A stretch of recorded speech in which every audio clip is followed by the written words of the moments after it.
बिस्मिल्लाहिर्रहमानिर्रहीम, अस्सलाम वालेकुम। मियां खलीफा, जब इस लड़की का नाम आता है तो सारी दुनिया के जहन में एक ही चीज आती है, फहश फिल्में। लेकिन जो हालिया इंटरव्यू हार्ट टॉक के अंदर इन्होंने बेनकाब किया है इस फहश इंडस्ट्री को, आपको अंदाजा होगा ये जानकर और सुनकर कि डॉक्टर शाहिद मसूद, जिनका पता ही कुछ नहीं है कि वो पाकिस्तान आएंगे नहीं आएंगे, उनके साथ क्या बीत रही है, उनके लिए कम से कम आपके दिल में बहुत ज्यादा मोहब्बत जरूर भर जाएगी और इज्जत जरूर आप करेंगे, क्योंकि वो शायद वाहिद अकेला शख्स ही था, शायद वही कर सकता था जिसने डार्क वेब के नेटवर्क को बुरी तरह बेनकाब किया। और आज उसको पहले जेल में कत्ल करने की साजिश हुई, फिर इस वक्त जो उनकी हालत है, जो उनके साथ हो रहा है, उनको मुल्क छोड़ना पड़ा, उनको इलाज करवाना पड़ा, और यहां तक मामला था कि उनकी जिंदगी अब पहली जैसी नहीं रही। इसलिए आज आपको पता चलेगा कि मियां खलीफा ने जो काम कई साल बाद किया उससे कई गुना आगे बढ़कर डॉक्टर शाहिद मसूद शायद कर चुके हैं।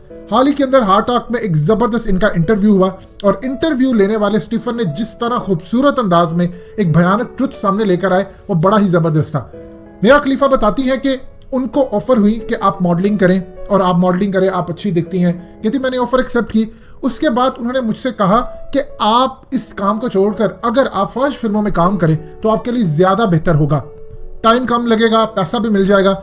कहते ये जब भी आपको इस तरह के करिंदे दुनिया में आते हैं, ना ही अखबार में इश्तेहार देते हैं ना कहीं, ये डायरेक्टली भी नहीं आते, पहले आपको मॉडलिंग्स की ऑफर करेंगे, कमर्शियल की ऑफर करेंगे, फिर वहां से आपको ट्रैप करवाते करवाते लेकर जाते। कहते जब इन्होंने मुझे कहा कि हम आपके साथ साइन करेंगे तो $12,000 मुझे दिए गए। मैंने अपनी पूरी जिंदगी में सिर्फ 3 महीने के लिए काम किया और 12 फिल्में मैंने साइन की। हर फिल्म का, हर सीन का मुझे $1,000 दिया जाता था। और उसके बाद उन्होंने जो मुझे कॉन्ट्रैक्ट दिया, उस कॉन्ट्रैक्ट को वो इतनी खतरनाक शिकें होती हैं और वर्ड्स का इतना हेरफेर होता है कि आम इंसान उनको समझ ही नहीं पाता। मैं 21 साल की थी, ना लॉयर था मेरे पास, ना कुछ था। इन्होंने मुझे कहा, मैंने इसको पढ़ा और मैंने इसको एक्सेप्ट कर लिया। जब मैं कॉन्ट्रैक्ट पढ़ी थी तो ये सारे मेरे इर्द गिर्द जमा थे, मुझे घूर रहे थे और इस तरह की गुफ्तगू कर रहे थे जिससे जल्द अज जल्द मैं कॉन्ट्रैक्ट को क्लियर करूं, और मैंने वहां पर साइन कर दिया।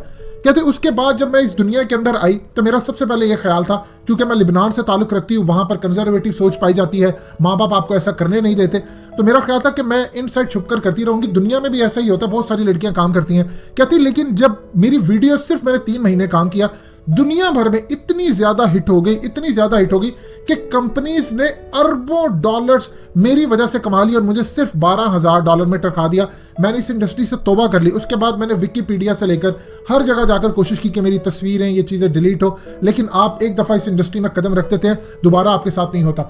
आज मैं इतना गिल्ट फील करती हूँ कि मेरे माँ बाप ने मुझे छोड़ दिया। मैंने इस इंडस्ट्री वालों को कहा कि आपने मुझे हिजाब पहनाकर पहली वीडियो बनाने जा रहे हैं, ये मुझे कत्ल कर देंगे, तो वो आगे से हंसना शुरू हो गए। कहती मैं इतना डर गई थी कि उसके बाद शायद मैं इनको इनकार ना कर सकी।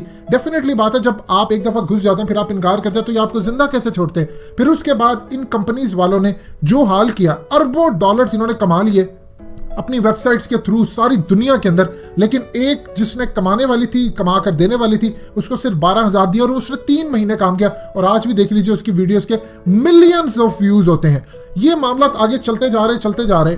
इस इंडस्ट्री का इतना गंद है कि पहले आप वीडियोस बनाते हैं, इसका कहना था कि आम रूटीन के अंदर जो हम बिस्तरी, जो हस्बैंड वाइफ करते हैं और जो दुनिया देखती है वीडियोस में, वो कंप्लीटली डिफरेंट होता है। एक फिल्म के लिए हम 12-12, 14-14 घंटे लगाते हैं, शॉट्स लेते हैं इधर से उधर से, उसको इस तरह बनाकर प्रेजेंट किया जाता है। इससे पूरी दुनिया का घर तबाह हो रहा है, लोगों की जिंदगी बर्बाद हो रही है। वो चाहते हैं कि उनका पार्टनर्स भी फिल्मों की तरह इसी तरह परफॉर्म करे, वही स्टेप्स ले, वही सब कुछ करे जो नामुमकिन है। इसकी वजह से घर तबाह हो रहे हैं और मैं इतना शर्म महसूस करती हूँ कि शायद मैंने जिंदगी में इससे ज्यादा तकलीफ ना सही हो। मैंने इसको छोड़कर इसको एक्सपोज करने की कोशिश की, दुनिया को बताने की पूरी कोशिश की कि ये गंद क्या है, लेकिन ये इतने पावरफुल लोग हैं कि ये खत्म नहीं करते और ना ही मेरी कोई तस्वीर, कोई चीज हटाने की इजाजत देते। इन्होंने कॉन्ट्रैक्ट में ऐसे ऐसे अल्फाज रखे होते हैं और ऐसी लड़कियों को फांस रखा है कि वो चाहकर भी नहीं अब निकल पाएंगी और पूरी दुनिया के अंदर उनका इमेज खराब, बर्बाद हो चुका है। मैंने अब एक शेफ से एंगेजमेंट की है, लेकिन मेरी जिंदगी इतनी खराब है कि मैं आम पब्लिक में नहीं जा सकती। मैंने सिर्फ 3 महीने करने के बाद रिग्रेट किया कि इसको छोड़ दूं।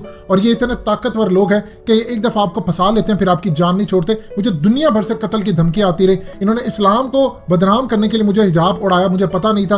और अब हालत यह है कि मैं बुरी तरह दुनिया में जहां पर भी जाती हूँ मुझे शर्म आती है, लोग मेरा जिस्म देखते हैं और बुरी निगाहों से देखते हैं। अब ये तो मियां खलीफा ने एक छोटी सी दास्तान सुनाई, लेकिन डॉक्टर शाहिद मसूद का आप देख लीजिए कि उसने तो आगे बढ़कर इस दज्जाली फितने के नेटवर्क को एक्सपोज किया। तो क्या हाल किया आपने उसका? आपने उसको जेल में डाला, उसको वहां पर ऐसी ऐसी चीजें दी कि अब उनकी सेहत डे बाय डे बिगड़ती जा रही है। बैरून मुल्क वो हैं, इलाज करवा रहे हैं। उनको दुनिया भर से कहा जा रहा है कि आप ये सब छोड़कर हमारे पास आ जाए और पाकिस्तान छोड़ने पर पूरी तरह गौर फिक्र करें। अभी इन्होंने फाइनल डिसीजन नहीं लिया, लेकिन यहां पर किसी ने पूछा तक नहीं। लोग तो मुर्दों को शायद सोचते हैं कि एक दफा वो मर जाए तो उनको याद नहीं किया जाता। यहाँ तो जिंदा एक वो शख्स जिसने पाकिस्तान में इलेक्ट्रॉनिक मीडिया को आगे लेकर आए, उसी का नहीं किसी को पता कि वो वापस आएगा या नहीं आएगा।